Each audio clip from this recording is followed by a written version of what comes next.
Ludovic Ayork a failli inscrire un triplé en 30 minutes de jeu. Mason Greenwood s'est bien privé de permettre à l'Olympique de Marseille de relancer le match dans les 10 dernières minutes de jeu. Lui qui a une proportion de 40% de pénalty sur ses 70 buts inscrits à l'Olympique de Marseille. Est-ce qu'on pouvait imaginer un pire scénario pour l'Olympique de Marseille pour la première d'Habib Beye? Est-ce qu'on pouvait imaginer une année 2026 aussi catastrophique pour l'OM? Est-ce qu'on pouvait imaginer un meilleur scénario pour accueillir Ilian, ou plutôt retrouver Ilian, qui certes fait ses débuts dans On dirait l'OM, qui est en phase de test, mais qu'on connaît bien sur la chaîne YouTube? J'espère que tu vas bien, Ilian. Bienvenue dans ce podcast. Et Ouais. on a une question que tout le monde se pose. Tous les abonnés de la chaîne YouTube, où était passé Ilian? Parce qu'on a vu ses vidéos, il avait des coupes de cheveux bizarres, on avait l'impression qu'il n'était pas en France. Qu'est-ce qu'il a fait pendant 4-5 mois? Et est-ce que John, qui a commandé sa pizza sur Pizza Hut, payait bien sur l'application Uber Eats en étant localisé à Sydney? Écoute, t'as donné pas mal d'indices, mais ouais, j'étais en Australie, ouais, j'ai parlé anglais. Oui, je suis presque bilingue. Et oui, j'ai des restes et du coup, je risque d'en avoir quelques-uns là durant ce petit échange. Et pour autant, tu vois, j'ai gardé l'habitude de regarder. Donc à l'époque, c'était le 2 Ball. Maintenant, ce sera le Bay-Ball, le BBL peut-être. Non, je sais pas si ça marche. On va éviter. En tout cas, Mais- en tout cas, je regardais l'OM à 6h du mat ou 7h. Voilà. Quelle ville à peu près J'ai fait Perth aussi, j'ai fait Sydney et Perth, si tu veux tout savoir. Sydney et Perth. Et tu survalides l'Australie, tu conseilles pour quelqu'un qui souhaite apprendre l'anglais? Je conseille, ouais. Faut du temps, parce qu'en fait, l'accent est un peu difficile de s'y habituer, mais une fois que tu y es, non, ça rentre comme des petits pains. Parce que je t'avoue que moi, j'aurais pas forcément choisi l'Australie. Quand je vois l'accent qu'ils ont, j'ai vraiment énormément de mal à comprendre l'anglais. Écoute, en tant que prolétaire, c'était la destination la plus abordable, pour tout te dire. Voilà. Ah oui, ok. Je sais qu'on n'a pas les mêmes problèmes à ce niveau-là, mais voilà. Il n'y a pas Oula, de... je comprends pas le sous-entendu. il y a pas Donc c'est moins cher de faire 12 heures d'avion que d'aller à Londres et de prendre le... Par exemple, C'est moins cher que Londres? pour prendre un visa pour travailler et tout, ouais, Ah oui, ok. c'est plus facile. En À tout ce cas, niveau. tu fais ton retour sur la chaîne à l'occasion d'un bel événement, d'une belle dynamique de l'Olympique de Marseille. Tu nous avais quitté en septembre à une époque où on s'interrogeait sur la capacité de l'OM à faire un doublé Coupe Championnat. Je pense que c'est définitivement plus le cas. On dirait l'OM, c'est surtout le podcast de Tahar Itsetsel. J'espère que tu vas bien, Tahar. Euh, Ça va très bien, merci. dans le programme de ce podcast, on va revenir sur le match contre Brest. On va revenir sur ce qui s'est passé cette semaine à l'OM, avoir un peu l'avis d'Ilian, qui ne s'est pas trop exprimé sur l'Olympique de Marseille et dont on a hâte d'avoir les avis. On est obligé de revenir sur la semaine qui vient de s'écouler, notamment Habib Beye qui a fait ses premiers pas. 48 heures ou plutôt même 24 heures parce qu'il a eu qu'un seul entraînement pour préparer cette rencontre face au Stade Brestois. Qu'est-ce que tu as pensé de la conférence de presse, de son arrivée et même du coup de la composition qu'il a mis en place contre le Stade Brestois qui était donc un 4-3-3. Qu'est-ce que tu as pensé des premiers pas de Bale jusqu'au coup d'envoi? Bonsoir à tous. Malheureusement, ce que j'aime pas sur ce podcast, c'est qu'on doit parler de l'OM, même si ça s'appelle On dirait l'OM. Mais sinon, pour revenir à Habib Beye, je sais qu'il y a eu des soucis de prononciation dans les commentaires Habib Beye ou Habib Beye. Bon, je vais vous faire plaisir, je vais l'appeler Habib Beye. Parce qu'il Donc, monsieur, il faut préciser que Habib, que les Français prononcent Habib, est un prénom arabe et je crois que certains l'ont pas compris en commentaire. Mais quand on dit Jorge, quand on dit André, non mais quoique André c'est un prénom exactement. français, Roberto, les gens Ouais, sont tout excités. Par contre, quand on prononce un nom arabe, et d'ailleurs il y a quelqu'un en commentaire qui a dit Habib, Habib c'est pas de l'arabe, Habib. Habib c'est... Si, Habib Nurmagomedov, mais c'est KH, là c'est Habib. Ouais, Et c'est pas. Habib, pour prononcer Habib, c'est plutôt enfin, pour une autre ethnie au Moyen-Orient, mais pas l'ethnie majoritaire arabe, on va dire.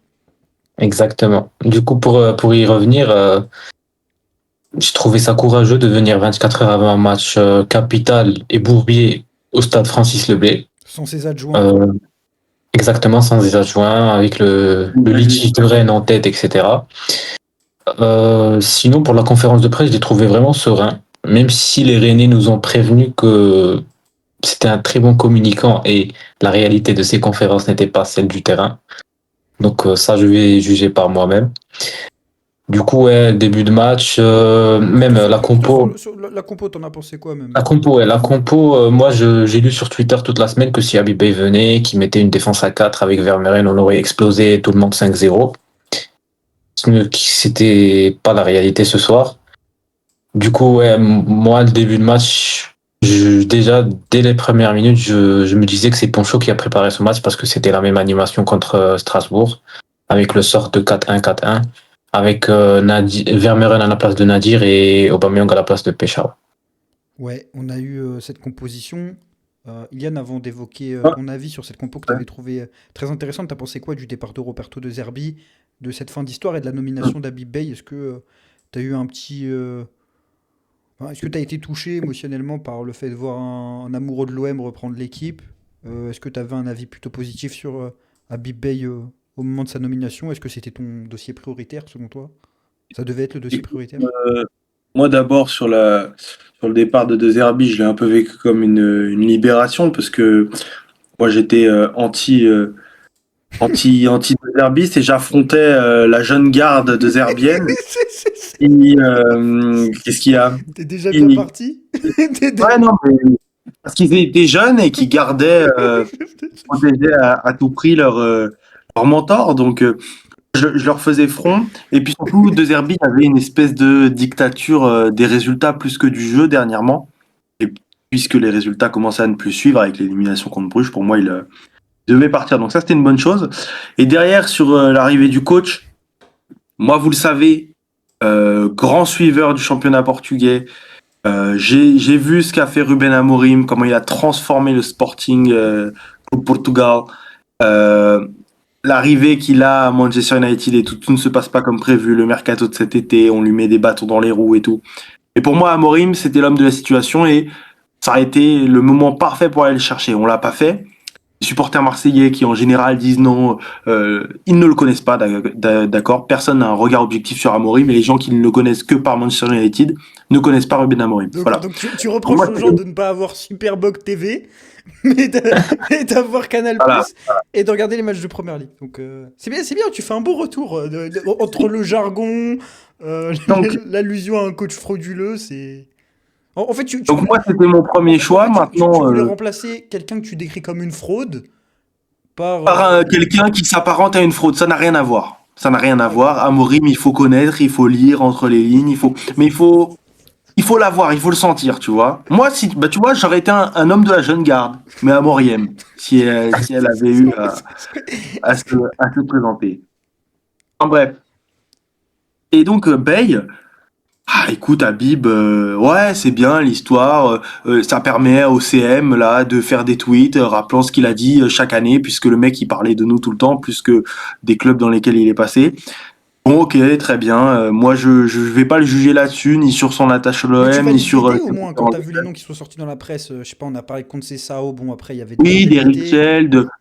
Moi, quand c'est Sao, ce qui me déplaisait, c'est il nous l'a mis à l'envers, et donc j'aime pas, tu vois, ce côté viens pas. Non, t'avais une fenêtre pour venir, t'as choisi de pas venir, ne viens pas.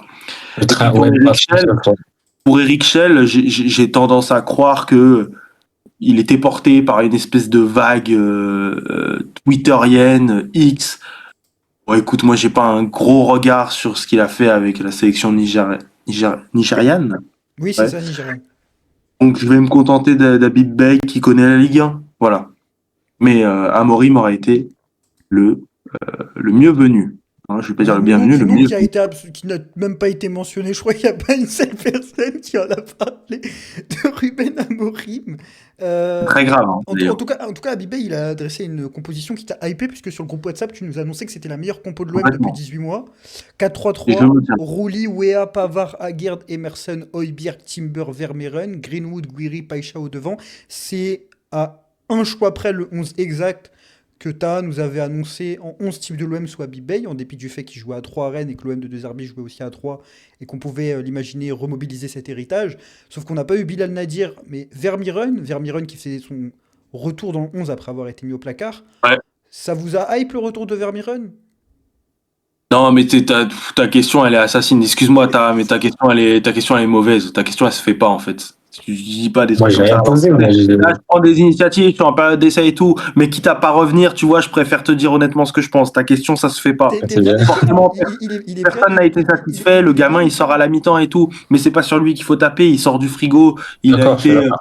placardé par son coach qui lui parle du salaire de Murillo à Beşiktaş. Donc non, on va pas taper sur Vermeuren. Il fait pas le meilleur des retours. Mais pour moi, dans ce que j'attends de voir, c'est exactement le milieu de terrain que j'aurais aligné. Voilà. Est-ce Mais que, on verra avec de la continuité.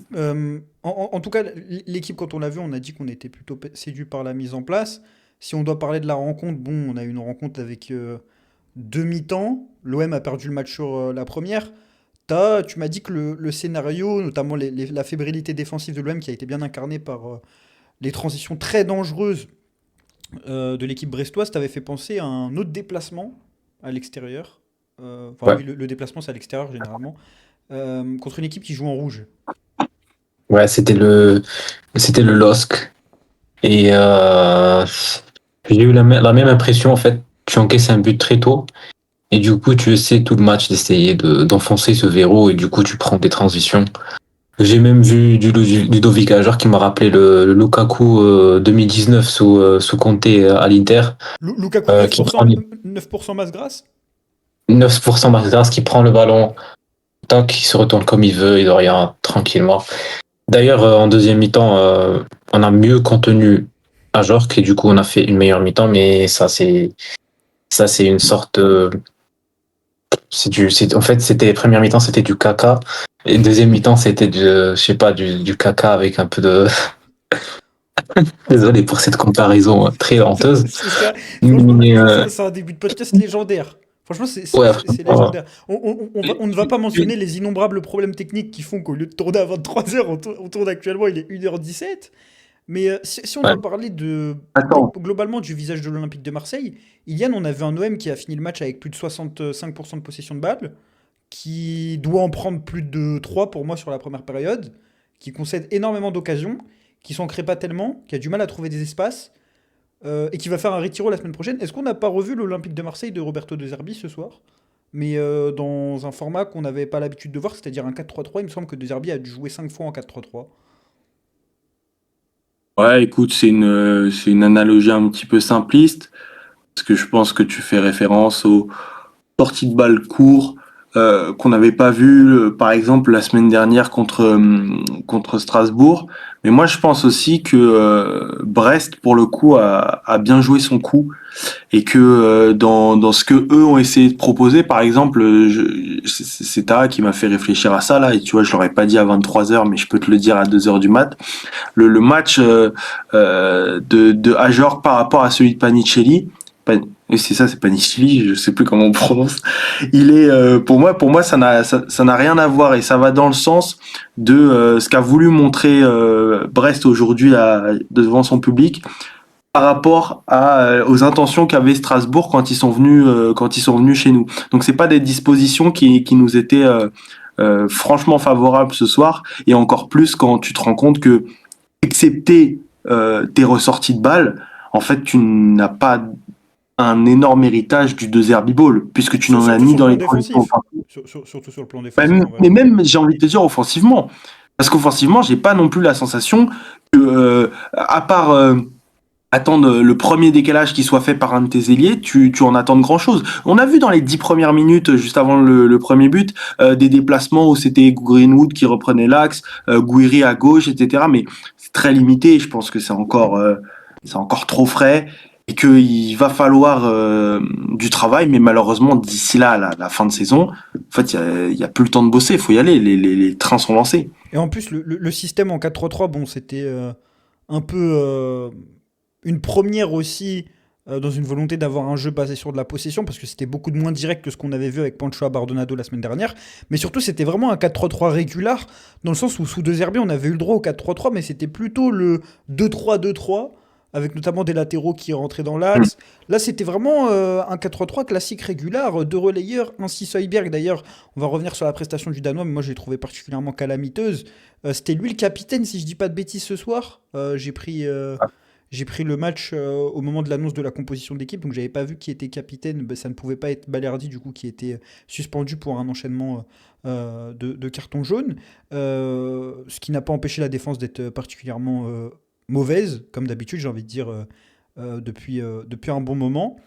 Juste avant d'évoquer la défense, je veux juste parler de Brest, parce qu'on a beaucoup parlé de l'Olympique de Marseille, on va beaucoup parler de l'Olympique de Marseille, mais je trouve que Brest n'est pas non plus la meilleure des équipes à affronter dans ce genre de situation, dans le sens où, contrairement à l'OM, bon, bah, c'est une équipe qui a une relative stabilité d'effectifs et une stabilité de banc depuis un certain temps. Eric Roy, ça va faire un petit temps qu'il est à Brest, mais surtout en termes de style, Brest c'est une équipe très identifiée en Ligue 1, c'est une équipe qui presse énormément, qui a un jeu très direct, et je trouve que quand tu connais les difficultés de l'OM, c'est-à-dire une défense qui a des problèmes d'alignement sur lesquels on va revenir, qui a un manque de leader, qui a du mal face aux équipes qui transitionnent très bien, c'était le problème de l'Olympique de Marseille de Roberto De Zerbi depuis un petit temps, euh, qui a des faiblesses très identifiées, et je trouve que Brest est une des équipes les plus compliquées à affronter.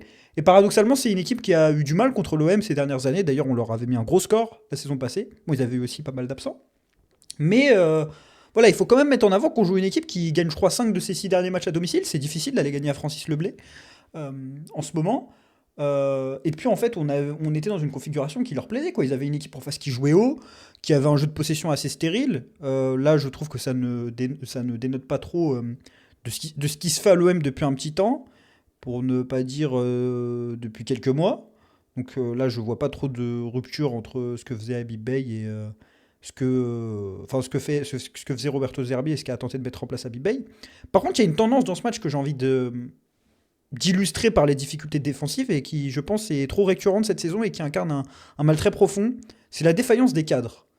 Tara, tu as fait écho à Lille. Quand on regarde les problèmes du secteur défensif de l'OM ce soir, et je pense notamment à la première action, qu'on voit les difficultés d'Aguerd, de Benjamin Pavard qui est ignoble, que beaucoup de supporters de l'Olympique de Marseille ne peuvent plus voir depuis un bon bout de temps.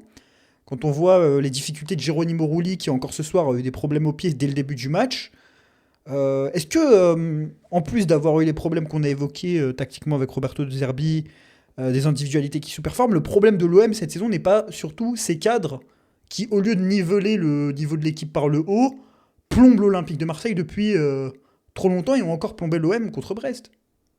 Exactement, je suis complètement d'accord avec toi. Et ce qui illustre ça, tu l'as dit tout à l'heure, c'est le match de Højbjerg. Pour moi, Højbjerg en première mi-temps, il a totalement coulé. Il était totalement dans la machine à laver face au milieu brestois. Il a perdu beaucoup de ballons, beaucoup de duels, et du coup, ce qui a mis l'arrière-garde en grande difficulté. On a encore vu tous nos mots défensifs. J'ai eu l'impression que Brest, en 10-20 minutes, a vraiment appuyé où là on avait mal, et ils nous ont mis face au challenge du bloc bas, chose que l'OM trouve encore du mal. Vous avez parlé du match contre Strasbourg, c'était un peu plus facile parce que Strasbourg c'est une équipe joueuse qui est jeune, qui est pas trop dans les duels double pivot, Barco, Mourabet, c'est pas des mecs qui vont venir au duel à la tête, là, duel aérien, tout ça, c'est plutôt des mecs qui jouent au ballon. Donc c'était un peu plus favorable, c'était mieux dans le match, mais là contre Brest, on a vu encore tous les problèmes de cette équipe. Il y a même eu une stat, je crois, en plein mi-temps, j'ai vu 9 duels aériens gagnés par Brest. Bon, le grand Ludovic Ajorc doit avoir minimum la moitié, mais 9 duels aériens. Le Slimani Slimani réunionnais, 9 duels aériens face à 1, c'est quand même assez révélateur.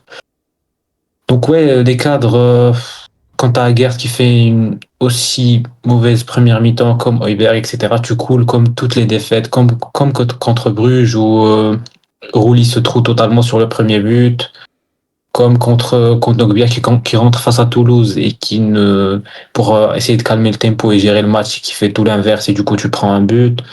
Donc voilà, pour moi cette saison illustre la faillite des cadres. Quand c'est pas l'un, c'est l'autre. Quand c'est pas Rulli, c'est Højbjerg. Quand c'est pas Højbjerg, c'est Kondogbia. Quand c'est pas Kondo, c'est Pavard. Et quand tu vois la grille des salaires, ça fait très très mal. Et Et, c'est et pour le ça. souci là, quand même, c'est ils t'ont tous lâché en même temps. Tu vois, t'en as pas un Ah oui, qui ah oui. te tient un petit peu la baraque ou là vraiment Rouli, je sais pas où il a passé le nouvel an, mais 2026, c'est pas son année. Ok, bah on a compris, mais ça va. Bjerg, c'est pareil depuis même un petit peu plus tôt. Naïef, c'est la CAN, on sait pourquoi, mais aussi. Et Pavard, t'as l'impression que ça a jamais été un cadre. Donc au final, tu te retrouves avec des soi-disant joueurs d'expérience, des joueurs qui ont eu des succès, des joueurs qui ont joué dans des grands clubs, qui sont dépassés par le contexte, qui sont dépassés eux-mêmes par leur statut, mais qui par contre bénéficient toujours de leur salaire. Moi, je trouve ça. Non, je sais pas si on peut pas mettre en place, tu sais, des coupes budgétaires là, quand tu Correct. pour tu sais mais non mais tu sais pour faute professionnelle coupe Ouais. budgétaire sur des défaites de suite ou ah non c'est pas normal ça. Il y a bien des primes, donc pourquoi pas faire Ouais, l'inverse que C'est pas une relancer les mauvaise idée ça, déplacements, hein. par exemple, on a vu cette pratique parfois dans des clubs de première ligue. Il me semble que Tottenham avait été concerné. Parmi les cadres, bon, on a cité Geronimo Rulli qui a beaucoup de difficultés. D'ailleurs, il avait été sur le banc face au Paris Saint-Germain, ce qui est assez éloquent quand même quand ton gardien titulaire, qui l'année dernière est peut-être un des meilleurs joueurs de ta saison, notamment sur la première partie de saison, Hmm. qui a été exceptionnel en début de saison, notamment face au Real Madrid, finit sur le banc, a des difficultés au pied qui sont sincèrement criantes et très dérangeantes quand tu as un style de jeu qui est basé sur un football de possession et sur des relances courtes. Mais il y en a un, moi, que je trouve imblairable, c'est Benjamin Pavard. Je crois que c'est un des joueurs les plus détestables que j'ai vu à l'OM sur les dernières années sans avoir un sale caractère. T'avais des joueurs qui étaient, je sais pas, gênants, ou je sais pas, par exemple, par Joaquin Correa, t'avais l'impression qu'ils s'en battaient les couilles. Et, et bon, Alvaro Gonzalez qui était Alvaro gênant avec. Gonzalez qui était gênant. Lui, vraiment, je maudis Grégoire Margoton de lui avoir donné une carrière. Comment on m'explique que ce mec-là, comment on m'explique que ce mec-là est le champion du monde 2018? Il fait la Coupe du Monde 2022 ou pas, Pavard? Il est dans le groupe? Oui, et d'ailleurs il y a le truc avec Koundé, tu sais, parce qu'il joue pas la finale et qui crache sur Koundé tout le long de la finale et tout, je sais pas si tu te Bref, souviens. c'est un joueur détestable, c'est un pote de journaliste, lien avec Loïc Tanzi qui ont été dénoncés. Apparemment, il y a aussi une question de, il a fait fuiter la compo avant le match contre l'USG. Euh, Ce mec-là, il a joué au Bayern Munich, il a joué à l'Inter Milan, titulaire dans l'équipe de France qui a gagné la Coupe du Monde. Et je suis sérieux, moi, si aujourd'hui, je pense que s'il n'y a pas de, comment dire, de hiérarchie, de salaire, des questions comme ça qui rentrent en ligne de mire, moi, c'est un mec que j'envoie en réserve. Premier degré, je l'envoie en réserve et il remonte plus jamais. Il nous avait tué peut-être la semaine qui a été le tournant de la saison où, avant cette semaine-là, on parlait de titres, on parlait de coupe, on parlait d'aller loin en Champions League, la semaine Sporting Lens où il nous a buté la semaine. Faut le dire, il nous a buté la semaine. Il a fait une story sur Instagram Ouais. soi-disant pour s'excuser. Moi, je suis désolé. Il faut éviter. S'il avait continué cette communication, moi, normalement, sur son compte, je dois avoir une story à la une où il s'excuse chaque semaine. Et puis, il y a les rumeurs sur son train de vie où apparemment, monsieur se laisse aller le soir. En Ouais. fait, il est absolument détestable parce que sur le terrain, moi, je suis désolé, je me demande à quoi il sert. Enfin, dans les duels, il n'y a aucune implication. Avec ballon, est-ce qu'il y a une vraie plus-value? Elle est peut-être sur les dépassements de fonction lorsqu'il monte. Mais je crois que je me Et te rappelle dire, cette situation, il a centré. Moi, franchement c'est un mec. Je me pose la question s'il a le niveau pour jouer en Ligue 1 actuellement. si on doit se Et quand je projeter. me rappelle qu'il vient à l'OM avec l'objectif de jouer la Coupe du Monde 2026, Ouais. Ah ben ça c'est mort. Mais si on doit se projeter sur la saison là, dans cette espèce de 4-3-3, pour moi il peut, mais je vois pas comment il se remet la tête à l'endroit, hein, et il peut avoir une plus grande utilité que la Timothy Weah à droite, aujourd'hui dans ce 4-3-3 là, tu l'as trouvé comment, Wea? à droite. Ben moi Weah, je l'ai signifié en plus depuis le. Je pense qu'il s'entendait bien avec De Zerbi, c'était l'un des seuls joueurs qui était bon sous lui et qui avait une utilité particulière. Moi ce soir Weah, mais déjà contre Strasbourg, hein, je l'avais dit. Il perd en fait de 1 en niveau, mais ça c'est tout le monde. Mais c'est surtout, je trouve, qu'il perd en utilité dans son jeu. Et que son profil ultra hybride qui nous apportait les choses et tout, là sur cette deuxième partie de saison, si on part sur un 4-3-3 fixe, notamment pour la base arrière, il perd grandement en utilité dans l'effectif. Donc ça m'étonnerait pas que Pavard bascule à droite, surtout que t'as plus Murillo, et que ce soit Balerdi qui reprenne la. Merci qui? Merci qui pour Murillo? Oui, mais merci. Mais merci Beşiktaş, parce que il paraît qu'il a un meilleur salaire là-bas. C'est Et attends, scandaleux d'avoir dégagé un joueur pour un coach qui avait remis sa démission ou qui voulait démissionner 5 jours avant. Après, Murillo, il était vraiment dégueulasse sur toute la saison, toutes les entrées. Moi, je sais Ah, pas mais C'est attends, une attends. solution à droite actuellement. Genre, tu pourrais pas Hmm. cracher sur une solution à droite quand même. Un profil en Je suis plus. d'accord, mais Ouais. enfin, si tu, Oui, non, non. il avait un niveau de performance bas, mais comme beaucoup de joueurs dans l'effectif, et il y a beaucoup de joueurs que Roberto De Zerbi câlinait et ne Et puis il critiquait était pas. attachant, tu vois, ça faisait partie de ces joueurs-là qui étaient là depuis plus de 2 ans maintenant, qui étaient arrivés, je crois, sous l'ère Marcelino. Voilà, on s'y était fait. C'était une autre solution à droite. Et le dégager comme ça, alors que tu avais eu des offres cet été aux alentours de 10 On parlait même de pour 15 une millions première en ligne. PL. On parlait même de 15 Mais millions. ouais, et là, tu l'envoies à 6 sans. Il a même pas eu de poste d'au revoir. Hein. Non, il a Je crois que le mec, c'est Mbemba. Non, mais. il a été Vraiment, il y a des- excommunié par le Parti communiste italien. Mais Non, mais il y a des trucs dans ce club, c'est. quand on parle de leader dans l'effectif, justement, on a parlé de Wea, ça aurait pu être un leader en l'absence de ses patrons qui devaient l'être et au vu de leur mauvaise forme. Là, en vrai, tu vois qui assurer une forme de leadership, que ce soit en termes de vestiaire ou même en termes de football quand tu regardes les derniers matchs. Est-ce qu'un un Quinten Timber qui a été intéressant ce soir, ça peut être lui le patron de cette équipe et c'est quand même assez inquiétant vu que c'est un joueur qui vient d'arriver il y a 2-3 semaines. Ouais, surtout très très inquiétant de voir Quinten Timber qui a joué, je pense, 5-6 matchs à l'OM, être le meilleur joueur d'un déplacement bourbier au stade Francis Leblay où il y a du vent, etc. Très très inquiétant. Celui qui va donner la voix, je sais pas, peut-être je vais te dire Aguerd, mais il sera pas là le prochain match. Kondogbia sera peut-être là, mais Aguerd serait pas là. Højbjerg sera en dessous. Rouli Ah, mais oui, il y a pas. sera sur le banc à la place de Delange. Donc moi, c'est difficile de se projeter, de dire voilà, ça sera lui le leader sur le terrain. Peut-être je vais dire Greenwood, même s'il n'aime pas être un leader, peut-être un leader technique ou marquant Voilà des son buts. leader Ouais, offensif je pense aujourd'hui. que moi je pense que ce mec-là peut pas être un leader dans une équipe quand. Enfin, je sais pas. En fait, il y a des signes à chaque fois qui m'énervent avec lui, c'est que il y a un contact, il va rester au sol sur toute l'action, il va se relever à la dernière minute. Enfin, ce mec-là peut pas être un leader.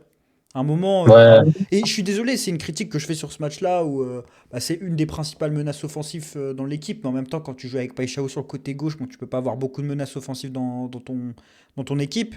Mais en fait, il a des attitudes de mec qui sera jamais un leader. Et pour moi, des attitudes qui font que il a un plafond de verre. Alors que c'est un joueur qu'on m'a vendu comme justement un joueur qui n'a pas de plafond de verre et qui devait être Ouais, l'une mais des meilleures équipes du monde. Moi, je suis désolé, il y a un je m'en foutisme.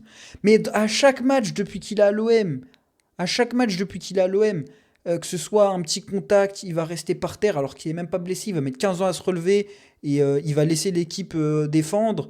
Je sais que je fais peut-être un focus sur ce match-là, mais c'est plein d'attitudes, le fait de pas lâcher le ballon. Là, ça dépasse un peu le cadre de ce match-là, mais ce mec-là peut pas être un leader quand on parle de leader à l'Olympique de Marseille. C'est un mec qui peut prendre non, ses mais d'accord, mais responsabilités. c'est ton élément déclencheur offensif. Ah non, Ça, il n'y a pas de, oui, c'est un mec qui pas de fait des débat. différences, mais est-ce qu'un Guira en bonne forme, on l'a vu sur la deuxième partie de la saison Et passée arrête avec ton. Bah, très bien que t'en parles. Arrête avec ton Gouiri. Moi, T'as je vu le sa vois à louche? chaque T'as fois. vu sa louche? T'as vu sa louche? Est-ce que t'as vu sa Sur louche? des. Vas-y, arrête. Sur des gestes, comment dire, décisifs, il est pas là. Il y a plein de fois où il rate un Et, à la- contrôle. et le C'est penalty qu'il tire? Le penalty qu'il tire? Arrête. Tu Bah, peux tu me pas parles de rapprocher gestes ça de lui défensifs. alors qu'il est là Tu- toute la saison. Mais non, Arrête. mais sur la, Arrête. moi, Gouiri, j'ai des arguments Incomparable. très concrets pour Justement, t'expliquer que Gouiri, on s'attendait à un leader offensif. bah, on l'a eu sur la deuxième partie de la saison passée. Les éléments sur la C'est partie. pas un leader.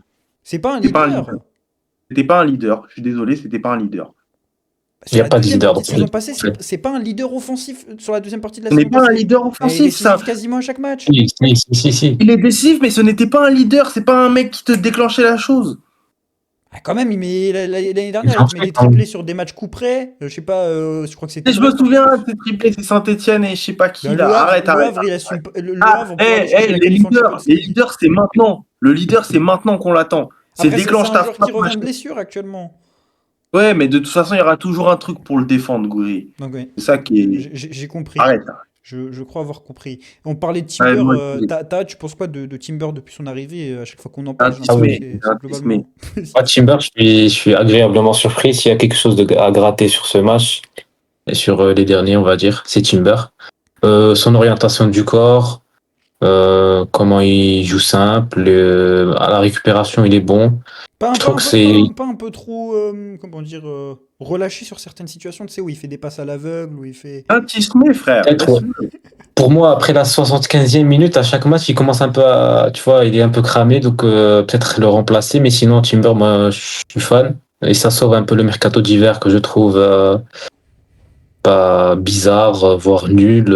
Quand tu vois des Nadi qui font 3 tribunes, 3 matchs, 3 tribunes, à 6 millions quand même, c'est pas rien, 6 millions. 6 millions, tu donnes 6 millions à l'OL, tu vois des Narté, des pépites, Ouais, hein. Mais c'est bon. vrai. Mais bon, tout ça, tout ce qu'on parle, là, les cadres, les recrues, etc., difficile de pas pointer le directeur sportif, hein. Ah ouais, quand tu le vois venir tous les 3 jours avec Roten sur RMC, qui va parler de comment j'ai convaincu Pavard je sais pas, de gratter 50 000 euros en moins, etc. Et Rabiot, comment j'ai parlé à sa mère, Deserbi, je l'ai appelé du jour au lendemain. Faut arrêter de parler quand tu enchaînes 2 victoires de suite, faut se taire un peu. On est en septembre, il y a encore beaucoup d'échéances à venir. Et là, du coup, quand on enchaîne les défaites, il n'y a plus personne qui parle. On sait même pas qui dirige le navire. Hmm. Du coup, je pense que ces gens-là doivent rendre les comptes quand tu vois des salaires des Kondogbia, des Pavard, etc. Et quand tu Quand vois tu vois leur la rendement. tournure de la saison, où tu es actuellement sur 4 matchs en victoire en Ligue 1, PFC, Paris, Strasbourg, à chaque fois avec des scénarios catastrophes. Soit tu te fais remonter dans les dernières minutes, soit tu prends une branlée. Ce soir, tu es plus proche de la branlée, même si tu prends que 2-0. Pour moi, tu dois prendre de plus. Je pense qu'à la mi-temps, s'il y a Mm. 4-0, c'est pas scandaleux. Et c'est une dinguerie de se dire que l'Olympique de Marseille, s'il y a 4-0 à la mi-temps contre Brest, c'est pas, c'est pas Ouais. scandaleux quand tu connais les résultats récents et le nombre de buts que tu as encaissés. 24 buts encaissés en 2026, 28 en 2025 cette saison, donc on a pratiquement déjà encaissé plus de buts, et c'est si on enlève la Coupe de France, donc c'est qu'en prenant que la Ligue 1 et les 2 matchs de Champions League, c'est absolument scandaleux. Il y a un véritable problème avec la défense, on a dit, il y a un véritable problème avec les leaders.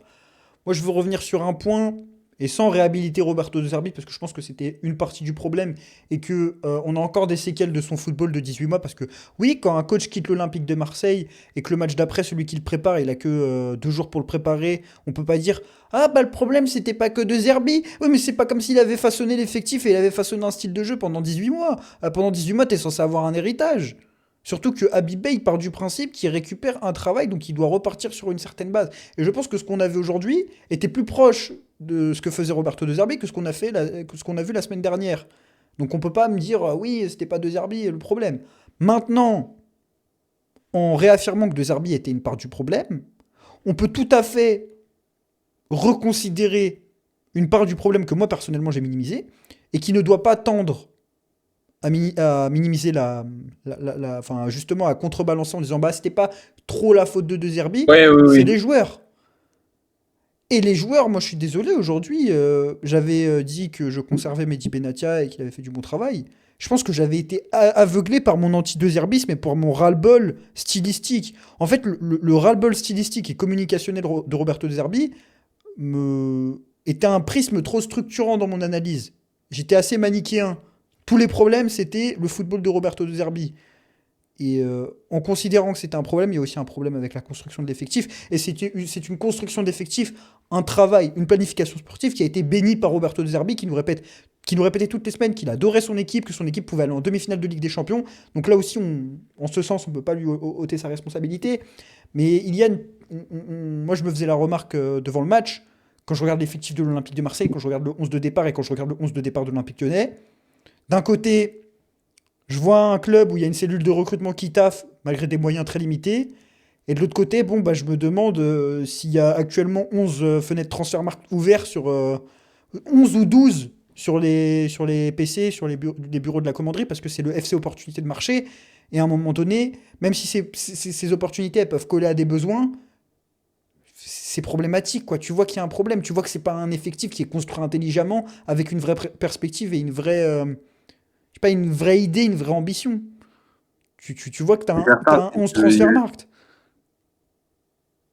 non, mais ce qui est certain, c'est qu'il y a il y a des décisions qui sont plus subies que maîtrisées, plus concédées que planifiées. Et c'est le cas, on l'a dit, de Rabiot l'année dernière, qui est ton ton meilleur joueur de la deuxième partie de saison, qui te permet de te qualifier en LDC et qui n'est même pas censé être là. Donc tu fais la saison avec un milieu Kondogbia et Bjerg. Et de façon plus générale, quand tu signes Péchao et que nous-mêmes on l'avait analysé en se disant que Faut retourner voir les vidéos pour ceux qui nous disent oui, vous réécrivez l'histoire. après ça c'était en plus un avis général, hein, les 35 millions, personne n'a jamais compris. Ah, Et mais je moi, je pense parlais même du profil. Je disais même pour 15 millions, je le prends pas. t'as lui, à l'après Rabiot qui était du coup devenu un joueur incontournable après la bagarre à Rennes, euh, où en fait tu le remplaces sans vraiment le remplacer, tu prends Riley mais t'avais quand même prévu de le prendre avant, tu vois, c'était déjà une piste.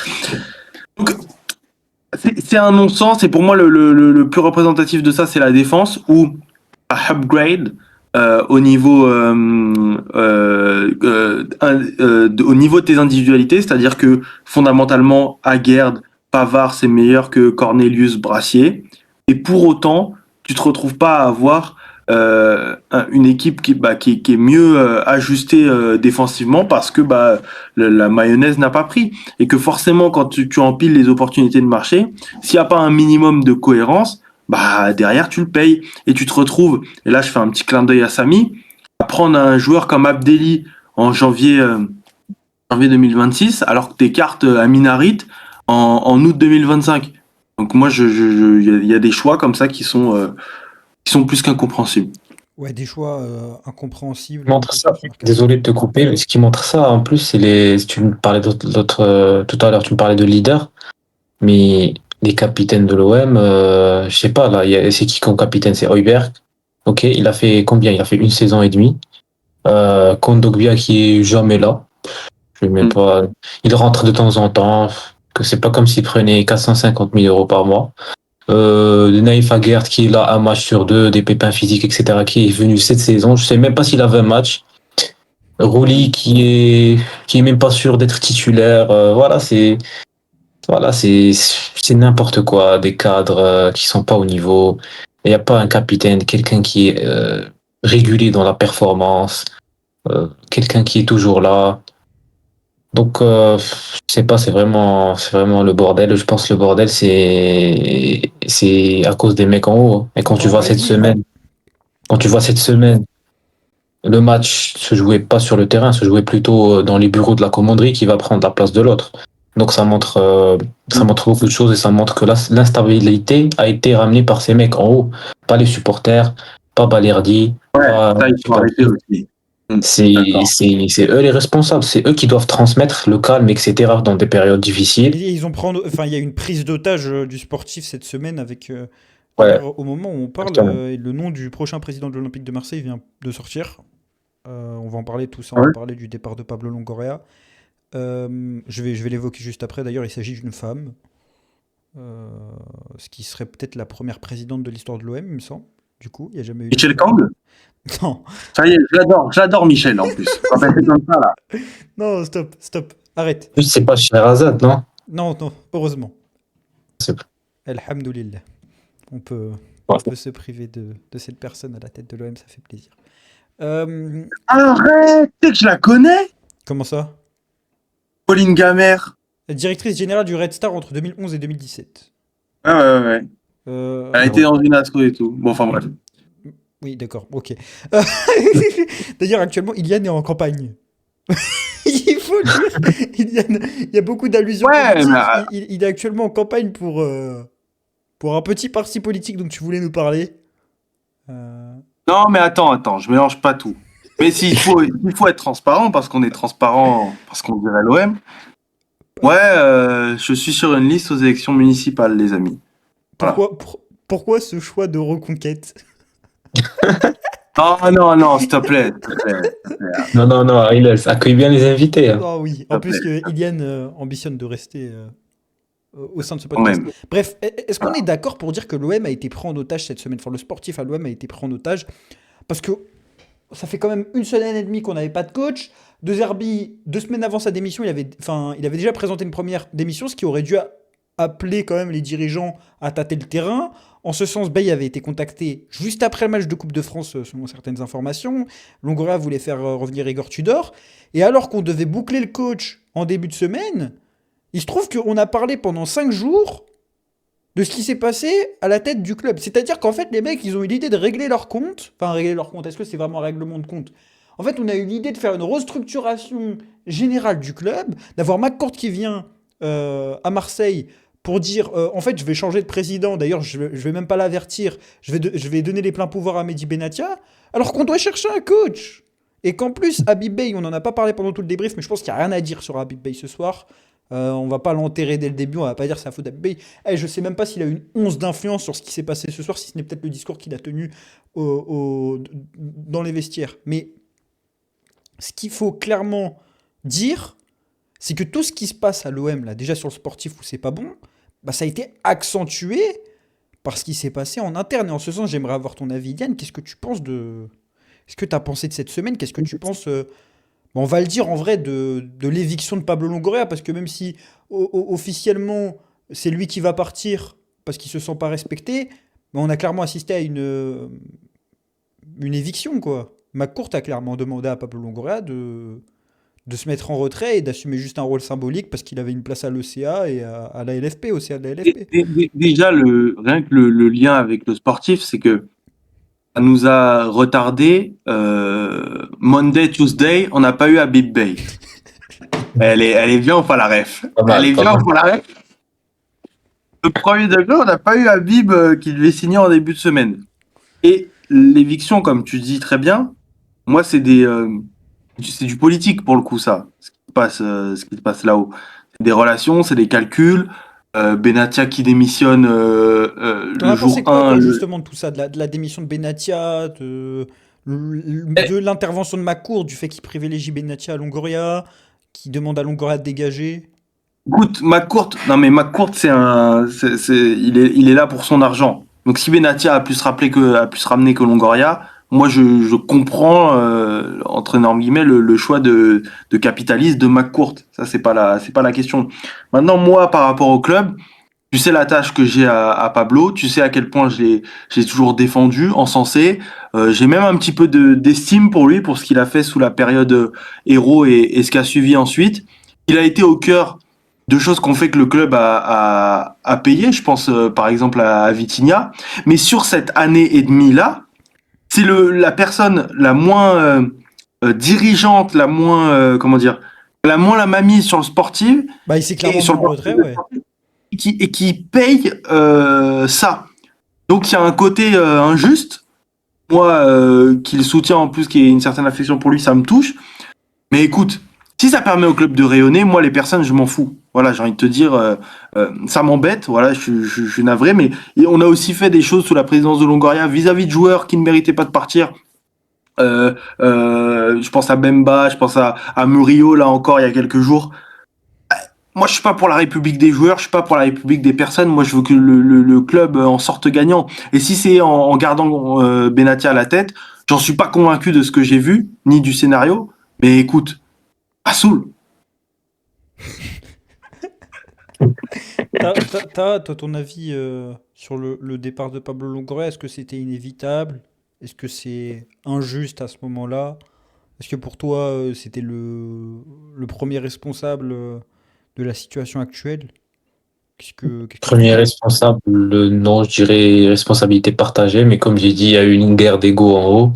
Et le pauvre McCourt, il a eu un petit Ah, revolver et ça va, le pauvre, hein. ah désolé, il signe des chèques tous les étés, etc. Ouais, peut-être tu vas me dire qu'il s'entoure pas bien, mais c'est bon, il a eu le pauvre, il a eu un revolver, il devait tirer sur un des deux personnes, il a tiré sur Longoria. Ah, Ou, je sais pas ok. comment on peut blâmer McCourt sur quelque chose, en tout cas de Non, la non, mais situation c'est pas actuelle. le pauvre non plus, tu vois. C'est lui qui nous a mis héros et tout, doucement, tu vois. Ouais, peut-être. peut-être aussi. Non, mais je suis pointilleux, mais vas-y, va au bout de ton propos. Excuse-moi, t'as vu là, je suis chez moi. Je suis un peu Non, arrivé. t'inquiète, parce qu'on a déjà parlé de ce sujet. C'est intéressant de connaître la vie extérieure. Ouais, parce Non, qu'on mais n'a moi, pas eu, on n'a pas forcément eu celui d'Iliane sur ce sujet. En tout cas, l'Olympique de Marseille vit une véritable restructuration en cours de saison. Comme évoqué, on connaît plus ou moins le successeur, plutôt une dame, qui va succéder à Pablo Longoria normalement. Pauline Gamère, directrice générale du Red Star. Red Star, Euh, passé par la FFF, membre du CA de la fondation Fondaction. Ouais, non, elle a Ah, il est beaucoup sur trempé LinkedIn, dans. le mec, il est sur LinkedIn, J'ai pas sur LinkedIn, tu me racontes, c'est que je la connais. Je la diplômé connais. de Sciences Po, Sciences Po X Ex. Ouais. et Elle de a fait un truc à l'ESCP. l'ESCP, ouais. Voilà. Ouais. Ah ouais, je connais sa Elle a fait un biographie, mec. mémoire pour le foot et tout, hein. Bah, félicitations à elle. Euh, qui devrait donc être la troisième présidente de l'Herma Courte. Bon, est-ce que c'est une présidence d'intérim? Qu'est-ce qu'on pense de Euh, la Red Starisation de l'OM? De quoi? C'est là une Red Starisation de l'OM, là, un peu. Ah, après, il me semble que elle n'a plus des fonctions actuellement au Red Star. Il me semble que c'était entre 2011 et 2017, non, qu'elle était au Red Star. Non, elle a repris après. Elle est allée à la FFF, mais elle est retournée. Euh, le profil de Pablo Longoria, c'était un profil original, dans le sens où c'était quelqu'un qui venait Hmm. du monde du scouting. Ça a peut-être aussi été un problème, parce que je pense qu'un des un des principaux problèmes de Pablo Longoria, et vous savez que j'ai été très critique de lui, mais je pense que, sincèrement, je pense que c'est un bon dirigeant. Genre, intrinsèquement, je pense que c'est vraiment un bon dirigeant. Et le plus gros regret que j'ai de Pablo Longoria à l'OM, c'est l'absence de structure pour pouvoir profiter au maximum de lui. Parce que quand il a été aux commandes du sportif exclusivement, c'était lors de la saison 2021-2022, et c'est peut-être la Tout à meilleure fait. saison sous son mandat, même si j'avais détesté l'entraîneur. Le recrutement avait été très quali, il y avait une idée, tu sentais que ça pouvait aller plus loin, mais il y avait une limite au niveau des finances visiblement. Et puis après, tout ce qui s'est opéré derrière, c'était surtout Javier Ribalta qui avait repris la main. Et j'ai envie de dire, même le recrutement sous Tudor, il fonctionne jusqu'à janvier. Et puis après, tu as eu l'emprise de Javier Ribalta, où à ce moment-là, Pablo Longoria devait déléguer le sportif à quelqu'un d'autre. Il a commencé avec son ami, du coup, espagnol, passé par la Juventus, qui s'est avéré être un véritable fiasco avec un. Franchement, c'est un charlatan, Javier Ribalta, pour être honnête. Euh, le CV est beau, hein, il y a United, la Juventus. Aujourd'hui, il y a l'Olympiakos, c'est bizarre. Ça a été catastrophique, des ruptures philosophiques, beaucoup d'instabilité, aucune cohérence. Arrive Mehdi Benatia, Pablo lui lègue tout le sportif, en dépit du fait que ça soit sa première expérience. Beaucoup d'instabilité au niveau de l'effectif, mais on a essayé de conserver la tête, malgré le fait qu'elle devenait de plus en plus nocive et qu'elle avait remis sa démission une première fois et qu'elle créait une instabilité incessante jusqu'à la fin. Même le bilan de Longoria, c'est là où il est dérangeant, c'est que, en fait, au moment où il a abandonné le sportif, on l'a fait sauter pour des raisons sportives. Alors que moi, sincèrement, Longoria, je pense qu'il aurait dû sauter à un moment à l'OM, c'est au terme de la saison 2023-2024, où il y avait eu beaucoup de dépenses, où t'es pas européen, et où il a été conforté. Et à ce moment-là, il était très fatigué, la saison avait été épuisante, on avait demandé son départ, il avait même voulu partir. Et là, enfin, je trouve que la sortie. Pourtant, je suis Non, pas la un sortie, grand elle est fan. Encore une fois, intrinsèquement, je trouve que c'est un très bon dirigeant, surtout qu'il est jeune. Alors peut-être il y en a qui vont parler de magouille, il y en a beaucoup qui font écho à ça. Bon, je trouve que c'est quelque chose à prouver, même si bon, on se rappelle de certains mandats d'agents qui ont été pris, notamment sur la première saison. On peut s'interroger sur certains mouvements, mais c'est quelqu'un qui a remis l'OM à sa place. Enfin, en tout cas, une place intéressante, c'est-à-dire des qualifications, enfin des podiums récurrents. Je crois qu'il en fait trois en tout. Il n'y a qu'une seule saison où il ne fait pas de Coupe d'Europe, et c'est la saison catastrophique 2023-2024. Je trouve qu'aussi c'est un dirigeant qui a beaucoup bossé, qui a occupé plusieurs rôles. Et vraiment le voir partir là comme ça, bon, je vais pas le pleurer, mais je sais pas, je trouve ça un peu dégueulasse. Je sais pas ce que vous en pensez, mais enfin, il sort vraiment par la petite porte. Enfin, j'ai l'impression qu'on est. Enfin, si on vous dit à la fin d'année 2025, Pablo Longoria il saute en février, mais ça fait plus de bruit que ça pour moi en fait. C'est quand même Mhm. quelqu'un qui a fait 5 ans à l'OM, quoi. Et là, j'ai l'impression que son départ est vraiment anecdotique. C'est un communiqué d'Imachette, l'agence de Mactor, c'est même pas l'OM qui dit Oui, les fonctions de Pablo Longoria vont être limitées, mais on a l'impression qu'on parle de Jacques-Henri Hérault. Ouais, c'est triste, surtout que on peut dire ce qu'on veut, on a notre avis sur Pablo Longoria, mais je pense pour une première réelle expérience, parce que comme tu as dit, c'est quelqu'un qui est jeune, Avec ces c'est responsabilités-là, parce qu'avant c'était un adjoint de directeur sportif ou un membre de cellule scout. ouais, c'est correct. On a eu de bons joueurs, euh, notamment des bons coups comme des prêts de Saliba, Guendouzi, etc., des Alexis, des joueurs comme Aubameyang, etc. Il a fait des erreurs, même beaucoup d'erreurs. Par exemple, moi, j'étais pas d'accord de vendre Guendouzi.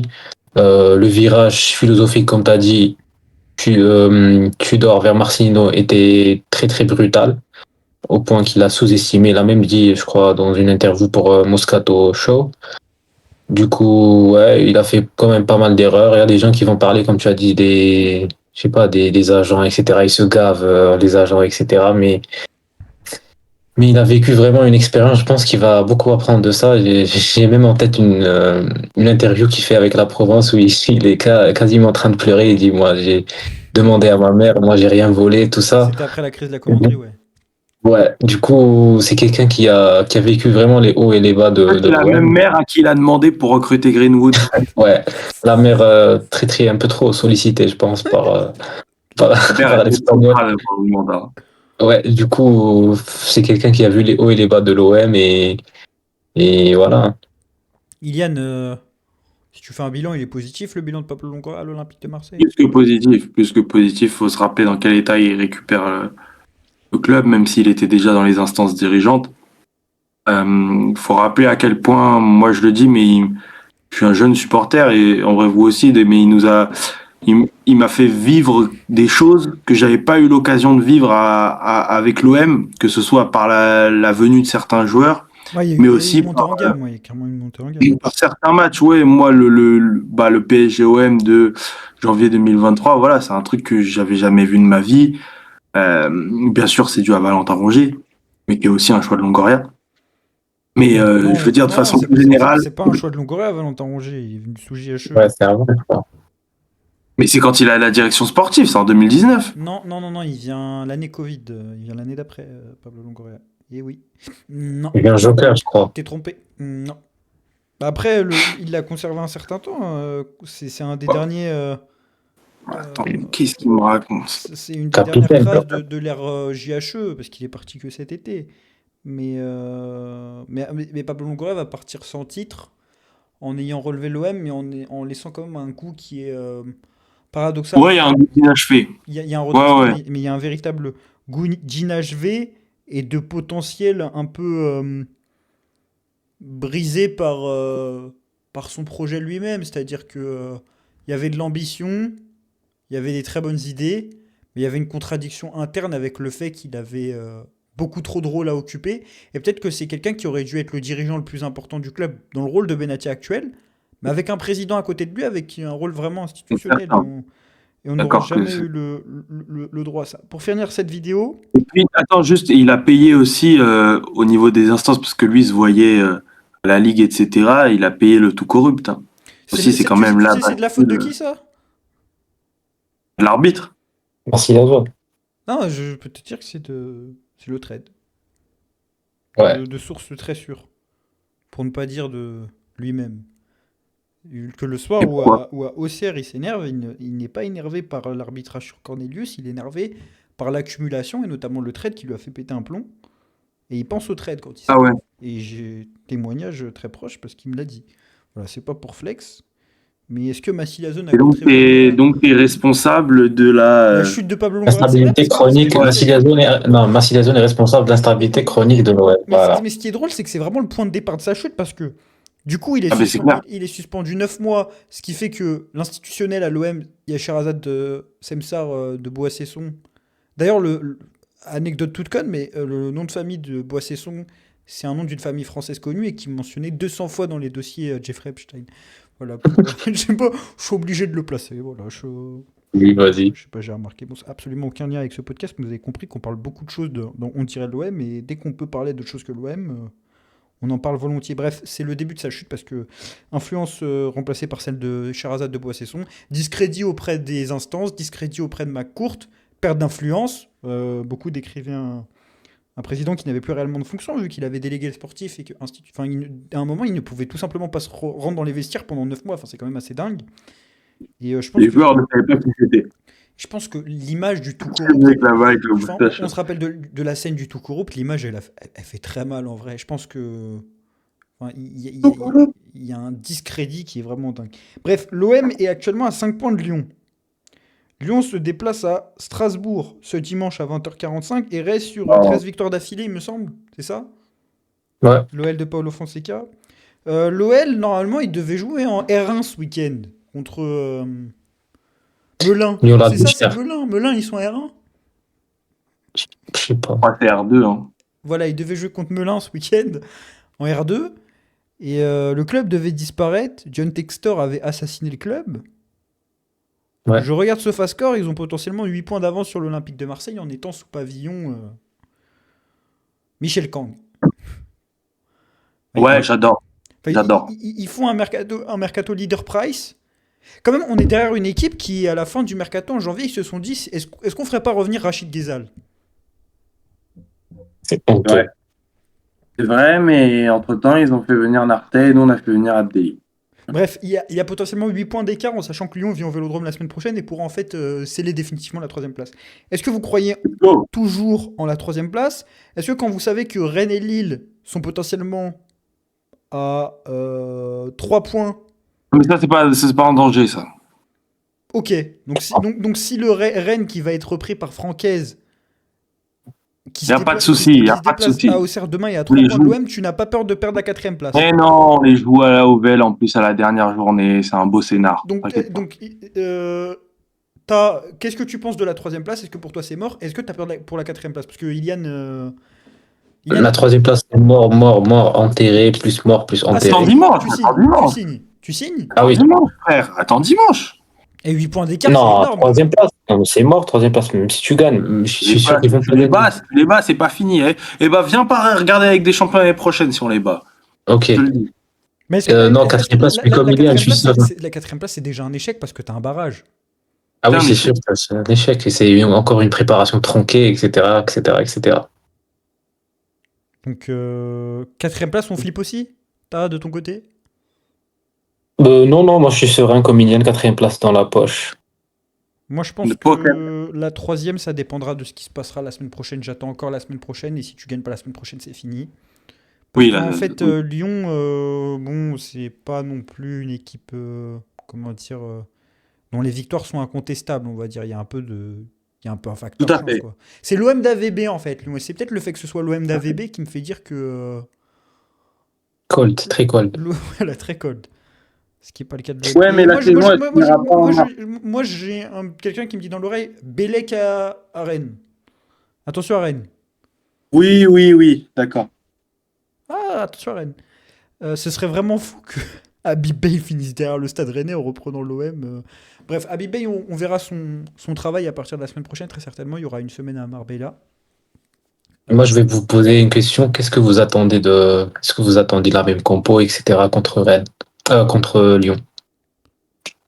Ilian, est-ce que tu veux répondre en premier? Attends, je suis en train de réfléchir, mais en vrai, moi, je te fais la même compo, juste j'enlève Pexao. Ah oui, j'ai oublié de parler de ce mec. Et Pexao. Ah.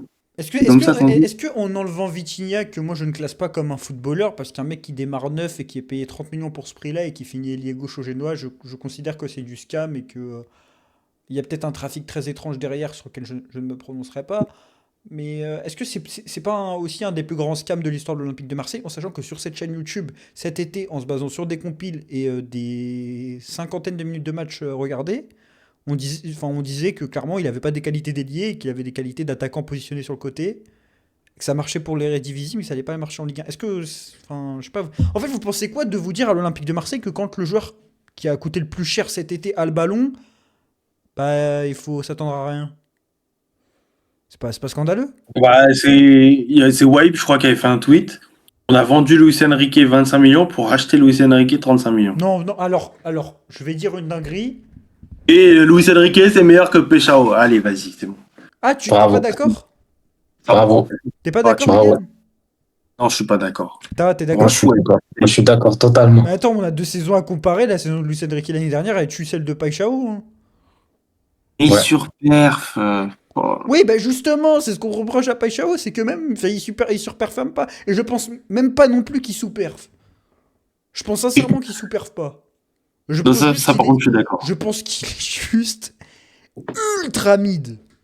Mais vraiment ultra Après, mid. Genre, c'est le après, midard Et incarné. 15, hein. Et 15, hein. Et c'est même 12 plus 3. En ouais, vrai. après, attention, au niveau stats, il est quand même OK. Encore heureux, Et j'ai envie de dire.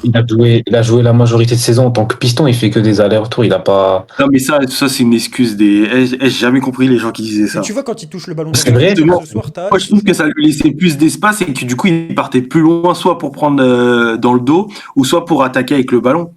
Moi, justement, tu le mets en ailier gauche pur, pour moi, il est encore plus perdu, le mec. Hein.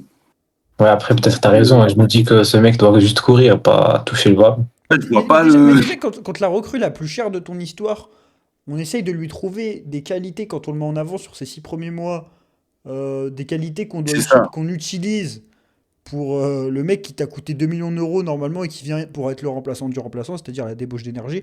Quand tu coûtes 35 millions d'euros et que t'apportes rien et que tu me montres pas que tu vaux 35 millions d'euros, encore heureux que tu te donnes sur la phase défensive, parce que si en plus tu te permettais d'avoir l'attitude de Greenwood, Ouais. mon gars, ça finit au Zénith Saint-Pétersbourg. Non, Paixão, moi je vais être honnête, je vois pas ce mec réussir à l'OM et je le voyais pas réussir à l'OM au moment où il est arrivé. Je vois pas dans quel genre de système il peut s'épanouir dans un club comme l'OM. En Eredivisie, pour moi, c'est normal qu'il ait fonctionné. Il y avait plus d'espace. Il y avait une capacité à. Aussi, c'est un championnat plus faible, il faut se dire la vérité. Mais moi, quand je vois le mec balle au pied, je vais être très méchant et je pense qu'il y en a qui vont piquer en commentaire. Mais je pense que si vous êtes normal et que vous regardez les matchs de l'OM, bah, en fait, le constat, il doit être partagé par tout le monde. En fait, il a quoi de brésilien? Parce que sincèrement, si je raisonne footballistiquement, moi, c'est un mec qui est né en Europe de l'Est, hein. Ouais, le mec ultra Oui. dimensionnel qui a. Non, mais il a été formé au Red Star Belgrade, en parlant de Red Star. Enfin, qu'est-ce qu'il a de brésilien, ce mec? Parce qu'en plus, tu vois, les Brésiliens bidons, ils ont un petit truc, tu vois, ils font un peu les marioles. Je sais pas, tu prends à Lyon, il y avait un Brésilien, il est gauche, il y a 2 3 saisons, la saison Tudor OM. Ils avaient pris un Brésilien Dinho do de Botafogo Paqueta. ou de Santos. Un ailier gauche, je sais pas si tu te rappelles. Jefferson. Ah oui. Tu vois, il faisait le con des fois, il faisait des contrôles, c'était stylé, il faisait le con. Ouais, c'est vrai. Non, mais il danse juste. C'est vrai, regarde son premier but contre l'Ajax. Moi, j'ai J'ai kiffé pensé les à une petits vidéo quand t'as parlé de danser, j'ai pas envie d'y. Moi, je pense dans un an max, il est à Curitiba, un truc comme ça. Non, non, mais en fait, c'est le genre de Brésilien qui a pas eu la chance de passer par le Shakhtar Donetsk. Je pense que c'est un super joueur pour le Shakhtar Donetsk. Bon, malheureusement, vu la situation actuelle, c'est difficile de jouer au Shakhtar Donetsk. Mais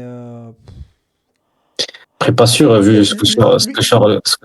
qu'est-ce qu'on peut imaginer de. Le meilleur scénario pour Paixão, c'est quoi? C'est Botafogo qui met 30 millions dessus, mais je pense que même Botafogo, il le considère pas en vrai. Non, Galatasaray. Mais jamais, Non, même pas. mais jamais, il a pas Club. le niveau. Je suis désolé, il a pas le niveau pour coûter 30 millions à Gala. Franchement, c'est une dinguerie d'avoir mis 35 millions sur ce mec-là. Et quand tu vois que le seul club qui était sur lui, c'était Leeds, encore une fois. Mais c'est comme Vitinha. Vitinha, quand tu le signes, il n'y a personne sur lui. Ah oui, on se rappelle un Brighton qui était censé être sur lui quand on voit les qualités techniques. Oui, c'est sûr que Brighton, ils étaient dessus. Ouais. Bref, C'est- que des erreurs de recrutement, j'ai l'impression. Ah, Mais mais bon, à ce prix-là, franchement, c'est plus qu'une faute professionnelle, sincèrement. à ce qui paraît, Benassi, on va le recruter jusqu'à la nuit des temps. Donc, On a négocié 1 mois pour Lucas Ocampos. ouais. Et encore C'est pas Ocampos. comme si. Et C'est pas comme si. Ocampos, il était dominant physiquement parce il était plus grande taille. Ouais, Et ouais. vas-y Ocampos, c'était un Argentin mid, donc s'il surpassait, ça faisait une différence. T'es brésilien, mec. Bon. Dinho do Paqueta. Oula.